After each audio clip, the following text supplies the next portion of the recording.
Siamo al stand Big On Dry e parliamo con Michele. Dimmi, ti prego, qual è la storia della ditta e che fa Big On Dry? Buongiorno a tutti, io sono Michele Bigon, CEO di Big On Dry. Big On Dry è un'azienda italiana del nord-est Italia che costruisce impianti per l'essiccazione, la sterilizzazione, la vaporizzazione e la termomodificazione del legno principalmente. Quindi parliamo di celle climatiche in cui sostanzialmente con un ambiente controllato si va a togliere l'umidità o l'acqua in eccedenza che il legno ha dopo essere stato segato, dopo la segagione, climatizzandolo appunto e andando a trattare questo materiale. La Big On Dry appunto è un'azienda nata nel 2001 ma che arriva da circa 35 anni di esperienza in questo settore, quindi mio padre aveva già un'azienda precedente in cui abbiamo sempre lavorato sempre sugli essiccatori per il legno. Nel 2001 appunto abbiamo approcciato con questa nuova attività, con questa nuova azienda, pensando di diversificare quella che è l'approccio a questo settore, cercando un approccio più tecnologico, quindi andando a cercare di affinare quelli che sono i sistemi di essiccazione, in particolare per quanto riguarda il processo proprio per la conduzione dei cicli, quindi c'è ancora tantissimo ancora da sviluppare per quello che riguarda la conduzione dei cicli di essiccazione, con l'intento e con la consapevolezza che è un impianto energivoro che ha bisogno di tantissima energia. Si è approcciato proprio pensando a come si può ottimizzare il rendimento di questi macchinari. Quindi nell'arco di questi 22-23 anni in cui l'azienda esiste, proprio il focus principale è stato quello di fare engineering approfondito e quindi ci poniamo in una fascia di mercato in cui il cliente ha un'esigenza, ma non diamo mai un prodotto standardizzato, ma cuciamo proprio a su misura l'abito, quindi la macchina di cui il cliente ha la necessità, proponendo soluzioni appunto all'avanguardia che gli permettono anche di avere un impatto economico anche nel ciclo produttivo molto vantaggioso. Ho capito che fate anche macchine per termoimpregnazione Termomodificazione, sì. Termomodificazione. Mi puoi parlare un po' da questo campo? Sì, proprio nell'ambito di quello che dicevamo prima, quindi un'azienda, la nostra, quella focalizzata proprio nell'engine, quindi nella continua ricerca e ottimizzazione dei processi. Nel 2008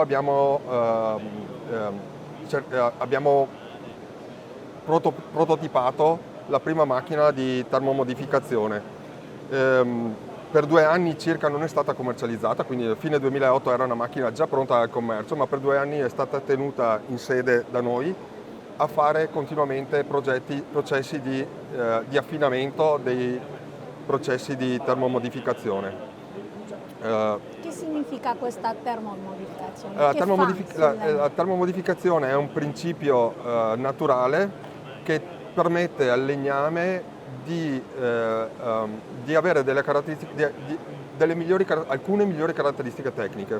In particolare il materiale, una volta termomodificato, è un processo totalmente naturale in cui si usa vapore e calore, può avere delle applicazioni che prima erano impensabili, quindi questo processo applica dei cambiamenti chimico-fisici all'interno è un processo, come dicevamo, naturale, non c'è chimica, ma usa la chimica che c'è all'interno del legno stesso, combinata con il calore e il vapore, e diventa un materiale che ha appunto, come dicevo, delle applicazioni diverse da quelle che erano quelle di cui per il quale era stato pensato inizialmente. Quindi l'idea di termomodificare serve proprio per dare a dei legni che prima non erano applicabili, per esempio in outdoor, quindi nelle applicazioni in esterna o in saune o in applicazioni particolari, la possibilità di resistere molto più a lungo nell'applicazione senza utilizzare nessun tipo di impregnante chimico e così via. Quindi abbiamo sostituito quello che era il processo chimico con un processo naturale, utilizzando quello che il legno ha già all'interno.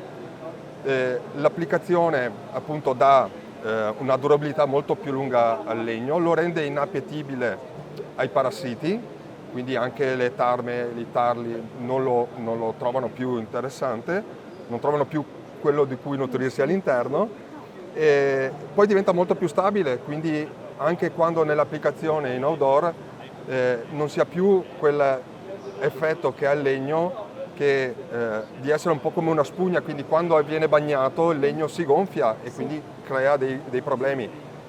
Diciamo che tra virgolette questo processo è un processo naturale che lo fa diventare come una specie di fossile, sebbene rimanga, questo per esempio è un legno termomodificato, un legno molto, molto bello. Sì. Poi ha anche delle applicazioni estetiche, quindi dare delle colorazioni particolari sempre senza utilizzare la chimica, ma solo con il calore e col vapore. Quindi è un ambiente che, se completo il ciclo, scusi, è un ambiente che è una cosa che sta prendendo molto piede, perché appunto sempre di più si cerca di andare verso i prodotti naturali.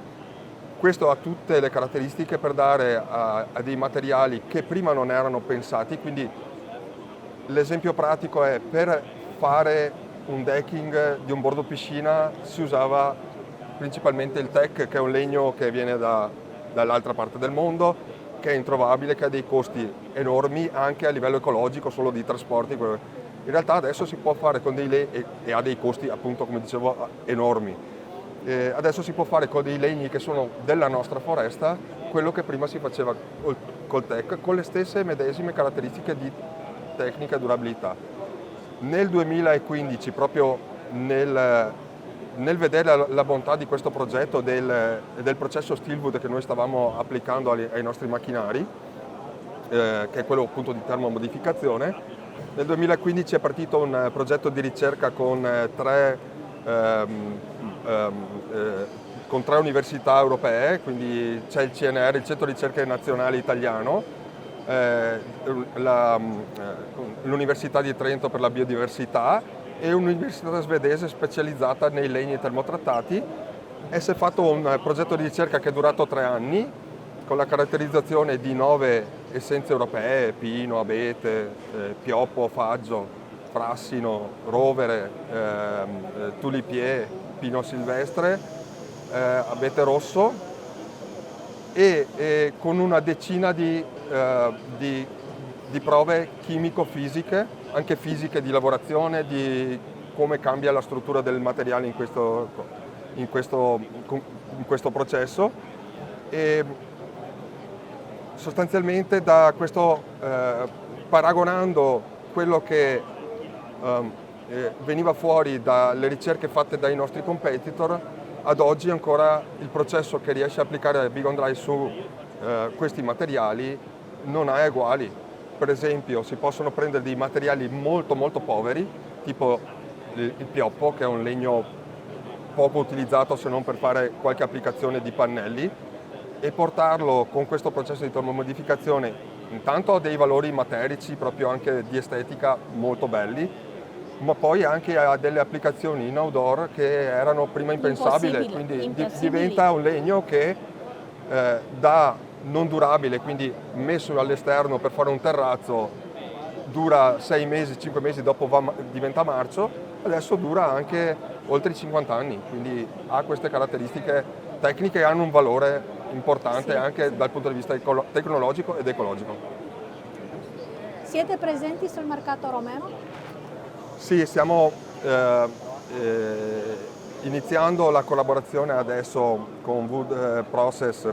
Abbiamo appunto iniziato un po' una collaborazione perché l'idea della Wood Process è quella proprio di approcciare al mercato rumeno come i mercati più maturi dell'Europa, del nord Europa, quindi Germania, Austria, Francia, Italia.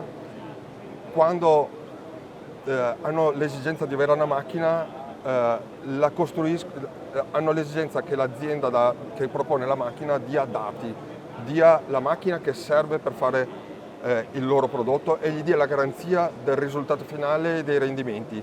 Quindi proprio per questo loro modo di approcciare al mercato rumeno, per farlo anche maturare, per renderlo più maturo e più consapevole anche che ci sono delle evoluzioni tecnologiche continue anche in un prodotto che sembra magari semplice ma che in realtà racchiude all'interno delle valenze scientifiche e molto elevate. Proprio per questa condivisione di intenti abbiamo deciso di iniziare un percorso di collaborazione con la Wood Process. Questo lo fate voi con le vostre macchine? Questo salame? No, questo noi siamo bravissimi a mangiarlo Bene. no, e a offrirlo alle persone che ci vengono a trovare in fiera. No, comunque questo è un prodotto di alta qualità, sebbene è un salame, è un prodotto che una volta era povero, ma adesso è diventato un prodotto comunque d'élite e abbiamo quell'intento di approcciare in maniera anche un po' familiare, però con l'intento di dare veramente un valore aggiunto al prodotto che noi facciamo e a chi il nostro prodotto lo rappresenta, quindi di dare veramente quello scalino in più di valori e di dati che normalmente in questo settore non vengono considerati. Ecco. Bene, grazie Michele. Prego, grazie a lei.